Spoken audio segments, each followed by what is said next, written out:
Hello friends, welcome back to Viji school cooking. எல்லோரும் எப்படி இருக்கீங்க? சேஃபாக இருக்கீங்களா?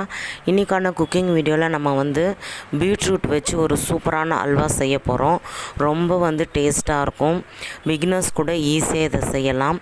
இந்த வீடியோவில் நான் சொன்ன ஸ்டெப் படி நீங்கள் செஞ்சிங்கன்னா கண்டிப்பாக செமையான ஒரு பீட்ரூட் அல்வா உங்களுக்கு கிடைக்கும். ஓகே ஃப்ரெண்ட்ஸ், நம்ம வீடியோ புதுசாக பார்க்குறவங்க வீடியோ ஸ்கிப் பண்ண முழுவதுமாக பாருங்கள். பிடிச்சிருந்துச்சின்னா சப்ஸ்கிரைப் பண்ணிக்கோங்க. கூடவே இருக்கிற பெல் சிம்மில் ஆல் செட் பண்ணிக்கோங்க. அப்போ தான் நாங்கள் போடுற இன்ட்ரெஸ்டிங்கான வீடியோ உங்களுக்கு உடனுக்குடன் நோட்டிஃபிகேஷனாக வரும். இப்போ வாங்க வீடியோக்குள்ளே போகலாம்.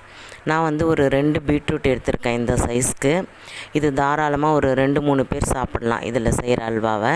இப்போ இதை தோல் நீக்கிட்டு இது மாதிரி சீவி எடுத்துக்கோங்க. கட் பண்ணிவிட்டு இந்த அளவுக்கு நல்லா கட் பண்ணிக்கோங்க. இப்போ நாம் இதை மிக்ஸி ஜாரில் சேர்த்து அரைச்சி ஜூஸ் எடுக்க போகிறோம். ஒரு மிக்ஸி ஜாரில் சேர்த்துக்கோங்க.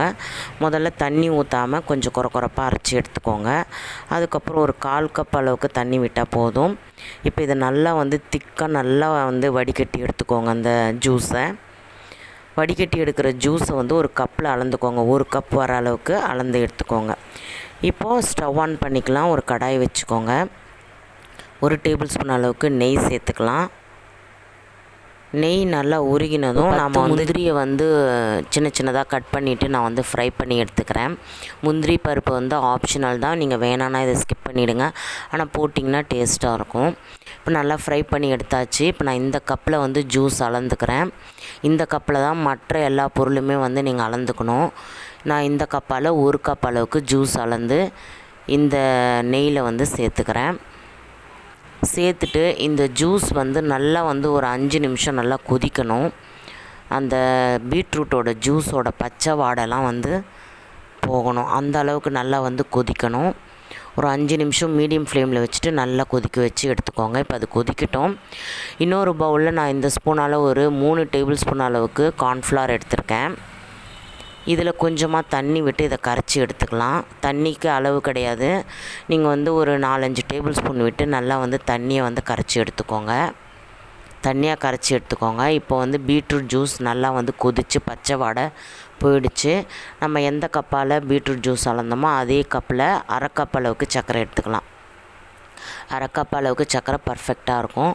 இப்போ நம்ம ஆல்ரெடி கரைச்சி வச்சுருந்தா அந்த கார்ன்ஃப்ளவரையும் இதில் சேர்த்துட்டு நல்லா மிக்ஸ் பண்ணிவிட்டு இப்போது லோ ஃப்ளேமில் வச்சுருங்க. ஏன்னா கார்ன்ஃப்ளவர் சேர்க்க நம்மளுக்கு திக்காகிட்டே வரும். பாருங்கள், சீக்கிரமாகவே திக்காகிடுச்சு.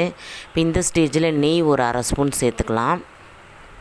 சேர்த்துட்டு நல்லா மிக்ஸ் பண்ணிக்கலாம்.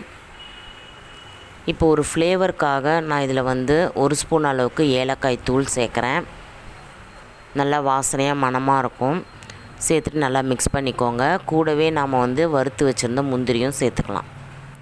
இப்போ நல்லா மிக்ஸ் பண்ணுங்கள். ஒரு 5 நிமிஷம் நல்லா லோ ஃப்ளேமில் வச்சுட்டு மிக்ஸ் பண்ணிகிட்டே இருந்திங்கன்னா இந்த கன்சிஸ்டன்சிக்கு வரும்.